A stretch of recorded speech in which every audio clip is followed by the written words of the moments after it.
बारी बेचारे का बुरे तरीके से दिल टूट के चकनाचूर हो चुका है और उसको ऐसा लग रहा है कि जैसे हर चीज़ तबाह फना होके रह गई है, क्योंकि उसने दिल से जिस चीज़ को एक्सेप्ट किया था, हर चीज़ को माना था, लेकिन वो समझ नहीं पाया कि आखिर ये सब कुछ कैसे बदल गया।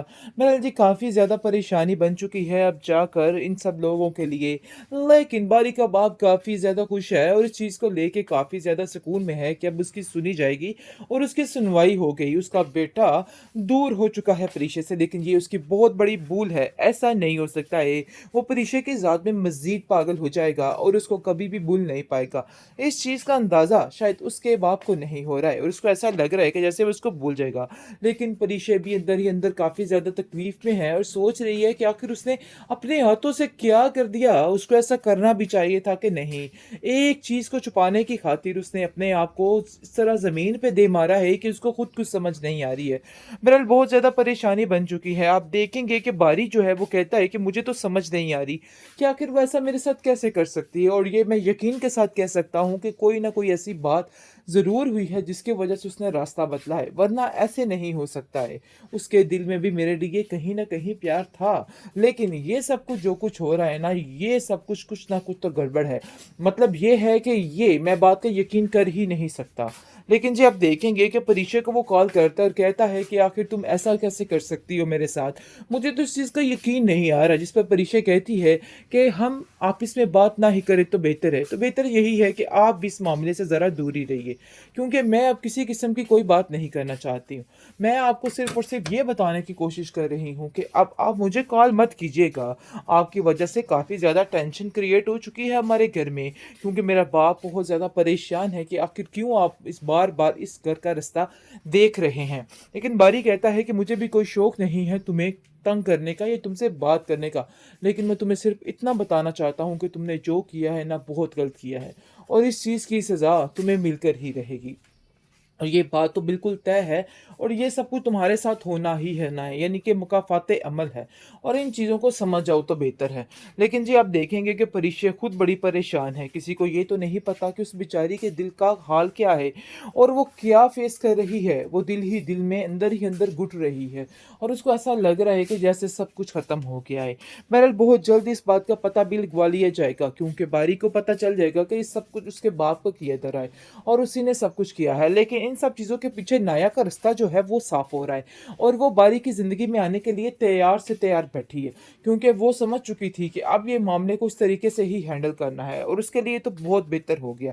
और उसकी माँ काफ़ी परेशान है, लेकिन आप देखेंगे कि आलम के दिल में अब अपनी बीवी ज़ुबैदा के लिए सॉफ्ट कॉर्नर आ रहा है और बार-बार यही सोच रहा है कि वाक़ई में उसने उसकी बेटियों की तरबियत बड़ी ही अच्छे तरीके से की है और इस चीज़ को वो एक्सेप्ट कर रहा है। बहरहाल जी, आप देखेंगे कि ज़ुबैदा को वो आके कहता है कि मैं आज तक तो बेटियों की पढ़ाई और तालीम के खिलाफ था, लेकिन यकीन मानो मुझे आज ऐसा लग रहा है कि जैसे मेरा फैसला गलत था। लेकिन शायद इस चीज़ का इज़हार वो खुलेआम नहीं कर पा रहा है, लेकिन फिर भी खामोशी के साथ ये सब कुछ देख रहा है, क्योंकि जब उसने काशिफ़ और उसकी माँ का ये रद्द-ए-अमल देखा, तो उसको देख के महसूस हो गया कि नहीं भई, मामला यहीं पे ख़त्म नहीं होना चाहिए था।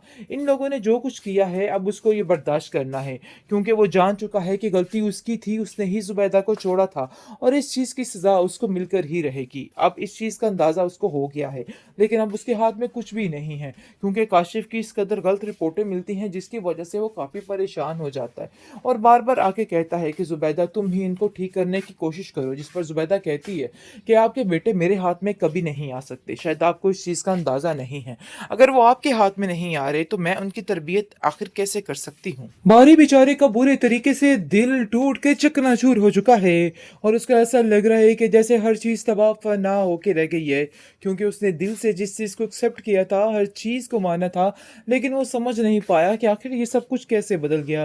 बहरहाल जी, काफ़ी ज़्यादा परेशानी बन चुकी है अब जाकर इन सब लोगों के लिए।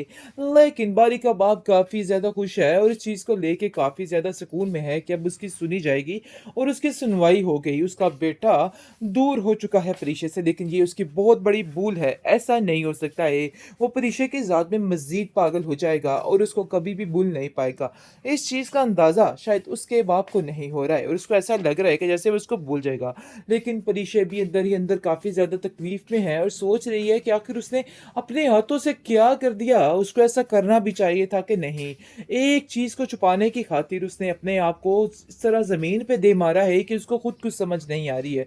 बहरहाल बहुत ज़्यादा परेशानी बन चुकी है। आप देखेंगे कि बारी जो है वो कहता है कि मुझे तो समझ नहीं आ रही कि आखिर वो ऐसा मेरे साथ कैसे कर सकती है, और ये मैं यकीन के साथ कह सकता हूँ कि कोई ना कोई ऐसी बात ज़रूर हुई है जिसकी वजह से उसने रास्ता बदला है, वरना ऐसे नहीं हो सकता है। उसके दिल में भी मेरे लिए कहीं न कहीं प्यार था, लेकिन ये सब कुछ जो कुछ हो रहा है ना, ये सब कुछ ना कुछ तो गड़बड़ है। मतलब ये है कि ये मैं बात का यकीन कर ही नहीं सकता। लेकिन जी आप देखेंगे कि परीक्षा को वो कॉल करता है और कहता है कि आखिर तुम ऐसा कैसे कर सकती हो मेरे साथ? मुझे तो इस चीज़ का यकीन नहीं आ रहा। जिस पर परीक्षा कहती है कि हम आपस में बात ना ही करें तो बेहतर है। तो बेहतर यही है कि आप भी इस मामले से ज़रा दूर ही रहिए, क्योंकि मैं अब किसी किस्म की कोई बात नहीं करना चाहती हूँ। मैं आपको सिर्फ़ और सिर्फ़ ये बताने की कोशिश कर रही हूँ कि अब आप मुझे कॉल मत कीजिएगा। आपकी वजह से काफ़ी ज़्यादा टेंशन क्रिएट हो चुकी है हमारे घर में, क्योंकि मेरा बाप बहुत ज़्यादा परेशान है कि आखिर क्यों आप इस बार-बार इस घर का रास्ता देख रहे हैं। लेकिन बारी कहता है कि मुझे भी कोई शौक नहीं है तुम्हें तंग करने का या तुमसे बात करने का। लेकिन मैं तुम्हें सिर्फ़ इतना बताना चाहता हूँ कि तुमने जो किया है ना, बहुत गलत किया है और इस चीज़ की सज़ा तुम्हें मिलकर ही रहेगी। और ये बात तो बिल्कुल तय है और ये सब कुछ तुम्हारे साथ होना ही है ना, यानी कि मुकाफ़ाते अमल है, और इन चीज़ों को समझ जाओ तो बेहतर है। लेकिन जी आप देखेंगे कि परिशय खुद बड़ी परेशान है, किसी को ये तो नहीं पता कि उस बेचारी के दिल का हाल क्या है और वो क्या फ़ेस कर रही है। वो दिल ही दिल में अंदर ही अंदर घुट रही है और उसको ऐसा लग रहा है कि जैसे सब कुछ ख़त्म हो गया है। बहरहाल बहुत जल्द इस बात का पता भी लिखवा लिया जाएगा, क्योंकि बारी को पता चल जाएगा कि ये सब कुछ उसके बाप को किया धरा है और उसी ने सब कुछ किया है। लेकिन इन सब चीज़ों के पीछे नाया का रास्ता जो है वो साफ हो रहा है और वो बारी की ज़िंदगी में आने के लिए तैयार से तैयार बैठी है, क्योंकि वो समझ चुकी थी कि अब ये मामले को इस तरीके से ही हैंडल करना है और उसके लिए तो बहुत बेहतर हो गया। खैर उसकी माँ काफ़ी परेशान है, लेकिन आप देखेंगे कि आलम के दिल में अब अपनी बीवी ज़ुबैदा के लिए सॉफ्ट कॉर्नर आ रहा है और बार-बार यही सोच रहा है कि वाक़ई में उसने उसकी बेटियों की तरबियत बड़ी ही अच्छे तरीके से की है और इस चीज़ को वो एक्सेप्ट कर रहा है। बहरहाल जी आप देखेंगे कि ज़ुबैदा को वो आके कहता है कि मैं आज तक तो बेटियों की पढ़ाई और तालीम के खिलाफ था, लेकिन यकीन मानो मुझे आज ऐसा लग रहा है कि जैसे मेरा फैसला गलत था। लेकिन शायद इस चीज़ का इज़हार वो खुलेआम नहीं कर पा रहा है, लेकिन फिर भी खामोशी के साथ ये सब कुछ देख रहा है, क्योंकि जब उसने काशिफ़ और उसकी माँ का ये रद्द-ए-अमल देखा, तो उसको देख के महसूस हो गया कि नहीं भई, मामला यहीं पे ख़त्म नहीं होना चाहिए था। इन लोगों ने जो कुछ किया है, अब उसको ये बर्दाश्त करना है, क्योंकि वो जान चुका है कि गलती उसकी थी, उसने ही ज़ुबैदा को छोड़ा था और इस चीज़ की सज़ा उसको मिलकर ही रहेगी। अब इस चीज़ का अंदाज़ा उसको हो गया है, लेकिन अब उसके हाथ में कुछ भी नहीं है, क्योंकि काशिफ़ की इस कदर गलत रिपोर्टें मिलती हैं, जिसकी वजह से वो काफ़ी परेशान हो जाता है और बार-बार आके कहता है कि ज़ुबैदा तुम ही इनको ठीक करने की कोशिश करो, जिस पर ज़ुबैदा कहती है कि आपके बेटे मेरे हाथ में कभी नहीं आ सकते, शायद आपको इस चीज़ का अंदाज़ा नहीं है। अगर वो आपके हाथ में नहीं आ रहे, तो मैं उनकी तरबियत आखिर कैसे कर सकती हूँ?